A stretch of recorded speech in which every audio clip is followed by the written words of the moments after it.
For the post-game news conference is head coach Dave Magarity and student athletes from Army.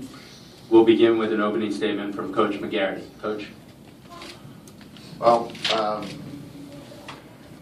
first of all, I just want to compliment Merlin on a terrific performance. I've said this for the last week when I saw the seedings come up, that I just was stunned that they were a 4 seed. And I think they proved it today. Last time we were here in 2006, we ran into a similar situation when Tennessee was bumped down to a 2 seed, and we were a 15, and they were very, very upset about that. And that's sort of how they played. And we sort of ran into that kind of a buzzsaw today. I thought their offensive execution was flawless at times. All the things that we worked on in terms of trying to formulate a game plan and what percentages we were going to try to play, they just completely blew them out of the water. I mean, they did not shoot the ball well in their last game. They didn't shoot the 3 well against Carolina in the ACC tournament, and whatever they did in the last week getting ready, or last week and a half, because they've been off a long time, obviously, but they just really, really shot the ball well, and they were totally prepared for us. They did a great job defensively on us. I think coming out of the timeout, when we took the lead on Minato's 3, I think the 18-15 lead, I told our kids, you got to brace yourself, because they're going to be upset and they're going to come out, and they certainly did, because that was a devastating run they went on.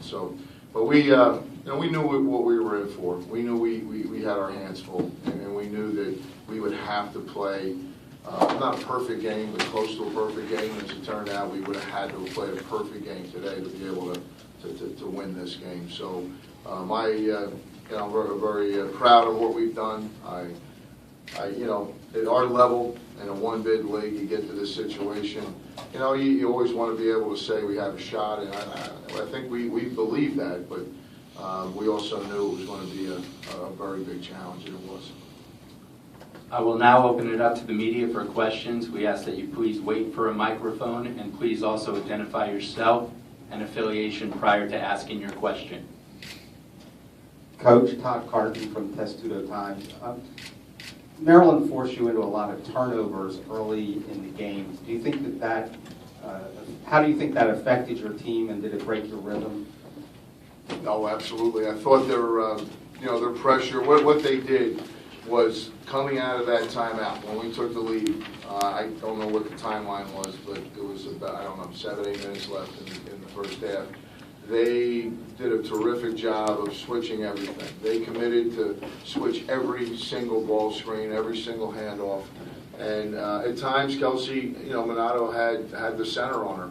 And, I told her in a couple timeouts, I said, Kelsey, this is, and this is not no way disrespectful to the other teams we've played this year. I said, these kids, when you're getting a 6'4" ACC player switching out on you, she's not, she's going to be able to keep you in front of her. So you're going to have to either go by her or create something. And they did a great job. So they obviously looked prepared for that. That was something they had in their game plan defensively.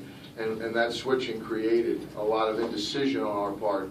And, it came, I don't know what the turnover ratio was in the first half, second half. We ended up at 18, which is a lot more than we average. Coach, Gene Wong with the Washington Post. Your team did a good job on a list as any team has done this season, but it's kind of pick your poison type of deal where Lexi Brown now gets clean looks from outside, and Katie Weekend gets those looks too. Absolutely. Well, that was the difference. I mean, that was our game plan. Our game plan was, let's try to, one thing we tried to do with Alyssa, she is, I'll tell you, I haven't been in the women's game that long. Honestly, I've been on the men's side. I've coached, I coached the number 2 pick in the NBA draft, Rick Smits, in college. She is one of the best players I have ever seen in terms of her instincts, her ability to, what an unbelievable nose for the ball, and just tremendous. Well, I couldn't believe it. She's so good in person. I knew she was good watching her on tape, but I had seen her live before, so that was a treat in some ways as a basketball person. But it wasn't a lot of fun for these guys, but she's just unbelievable. But we did a pretty good job, I thought, of keeping her in front of us. I mean, we forced her into a couple tough shots. We doubled her whenever we could, but I mean, to her credit, I mean, she had 4 assists. She just, she found people. She's so unselfish, and she goes for a double-double. So, you know, they really hurt us on the boards. That's the worst we've been out-rebounded. I think, I can't remember the last time we've been out-rebounded that bad, but, you know, we just, we didn't do a good job ending possessions. And the way they shot the ball in the second half, if you keep giving them second and third chances, it's just, you know, it's so demoralizing. And they did. So they did a great job.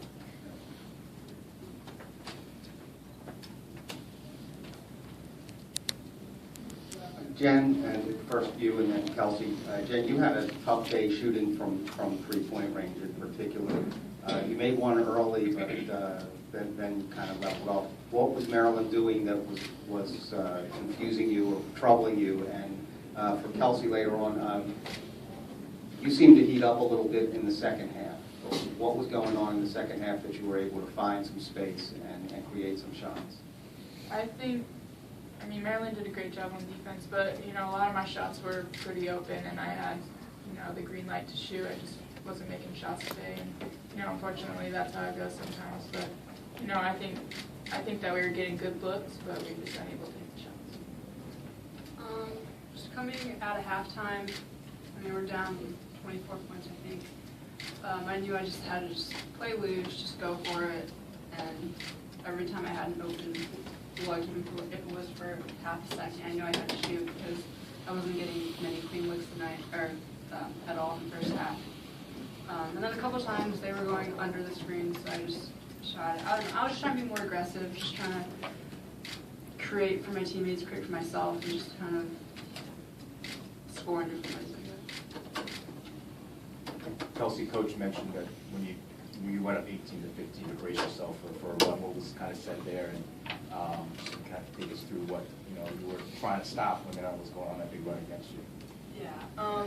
Well, like Coach said, he told us that they were going to come out mad and angry and really try and attack the basket more, and they did.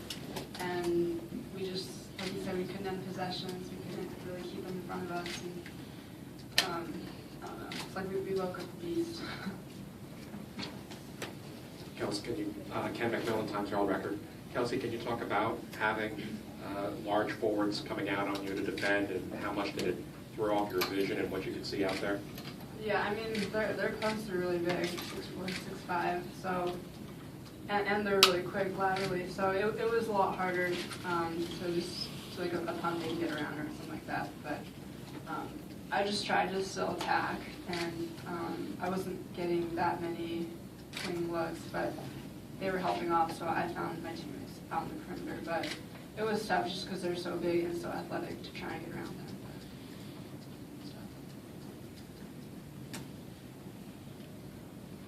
Question in the back, please. Jen, you knew it was going to be a tough go today, but what was it like to get out to that lead and then have it kind of just brush by you guys within a matter of minutes? I mean, we kind of, before the game, we talked a lot about how, you just got to believe and stay with it and just go possession for possession. And we did for the first 15 minutes or so, and then they got comfortable, and, and like Kelsey said, it kind of woke them up a little bit, and they were able to get out in transition, which is what they wanted to do the whole game, and we just weren't getting back like we were supposed to. And, the lead just kind of diminished like that, and it's kind of tough to come back from that. But. Coach, I'm looking at Maryland wound up shooting close to 54% against you. I'm guessing that's probably about as well as anyone has shot against you all year, in addition to the rebounding difference. Was that just attributable to Maryland's athleticism or their execution, or just kind of a combination of the two? Well, I think it's a combination, no question. They were so quick off the dribble. Our weak side help. We didn't get the rotations quick enough, and they're a very explosive team. And a lot of their easy shots were off of second shots. They had a lot of kick. They had a lot of follow-ups. They had a lot of putbacks. And for us, we're not a real deep team. And we're a little challenged on our front line scoring, as you can see. I mean, my starting front line had 1 field goal. So, you know, we're young. We're a pretty young team. We only lose 1 senior, Jen Hazlett, who had a terrific career for us and, you know, had got us here. But you know, we got to get better. You know, some of our younger kids, I mean, we got to become a better balanced team. We can't rely on Kelsey. I mean, she's got 2 years left, thankfully. I mean, I'm thrilled about having her back for 2 years, but we got to replace Jen Hazlett, and then we got to get our front line kids being more productive. You know, we're excited about everybody back, and we're excited about our recruiting, but you know, I expect to be back there next year. You know, and that's what we talked about in the locker room after the game. You know, we want to be back, and we've got to learn from this. And one of the great things about this team, and I'll wrap it up, is that last year we won the regular season. We were the #1 seed. We lost in the 8-1 game in our tournament on our home floor, and it was devastating. And we look what we've been able to do. We learned from it. We bounced back. We broke down the door. We got into the tournament. And now we got here. We want to be back, and hopefully we'll learn from this. And hopefully we'll get a better seed, you know, and not be playing somebody like this on their home floor. But, you know, I stick by what I said in the opening statement. I mean, if this team's a 4th seed, I'm nuts. I mean, come on.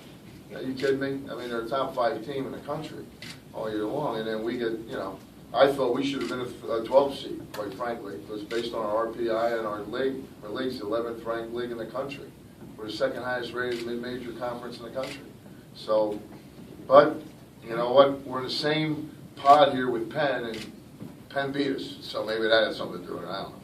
You know, so, but we're excited about the future, and I'm very proud of this group. Last question right here, please. Ken Kraetzer, Sons of the American Legion Radio for Jen. Just your thoughts as a senior making the NCAA tournament this year and your plans after graduation. It's been a very memorable experience. You know, it's something that doesn't come very often, you know, especially, you know, it's only happened once in my career. And so, you know, thankfully I'm going out on kind of a high note. And for right now, after graduation, you know, I'm going to obviously be a 2nd lieutenant in the Army. I'll stay and be a grad assistant for the women's basketball team here until next January, and then I go to my basic officer leadership course down at Fort Lee, Virginia for the quartermaster branch, which is what I branch, and that's like Army logistics. And then after that, I got stationed at Fort Stewart, Georgia, which is near Savannah. So hopefully I'll spend about 2.5 to 3 years there as a platoon leader. Thank you very much. Thank you.